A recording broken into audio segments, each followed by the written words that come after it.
বন্ধু নমস্কার। কলকাতা ফটাফট রোলিং টিপস চ্যানেলে আপনাদেরকে স্বাগত।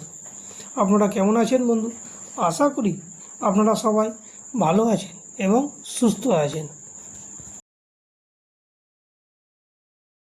বন্ধু নমস্কার, কলকাতা ফটাফট টিপস চ্যানেলে আপনাদেরকে স্বাগত। তো বন্ধু দেখা যাক 13/3/2026 শুক্রবার আমাদের শুভ সংখ্যাগুলি কী কী। 6349 বন্ধু, 1 থেকে 4 বাজির মধ্যে পাস পেয়ে যাবেন।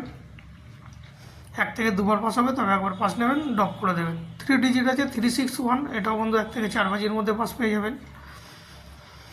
বাই চান্স যদি মিস করে 5 বাজি 6 বাজিও যেতে হতে পারে। 2 ডিজিট 36, এটাও বন্ধু 1 থেকে 4 বাজির মধ্যে আশা করছি পাস পেয়ে যাবেন। বাই চান্স যদি মিস করে 5 বাজি বা 6 বাজি যেতে হতে পারে। তো বন্ধু এই হচ্ছে আজকের টিপস। আমার টিপস যদি ভালো লাগে তাহলে অবশ্যই লাইক, কমেন্ট, শেয়ার এবং সাবস্ক্রাইব করবেন। আর সেম সেট যদি আপনি মুম্বাই মটকাতে খেলতে চান, ওখানেও আপনি মুম্বাই মটকাতেও পাস পেয়ে যাবেন বন্ধু, মিস যাবে না। আর এর মধ্যে যে কোনো একটা সেট পাস হয়ে গেলে পরেই কমেন্ট বক্স ফলো করবেন, কমেন্ট বক্সে টিপস থাকবে বন্ধু। তো এই হচ্ছে আজকের টিপস বন্ধু। নমস্কার, ভালো থাকবেন, সুস্থ থাকবেন, আনন্দে থাকবেন। আবার দেখা হবে নেক্সট ভিডিওতে। নমস্কার।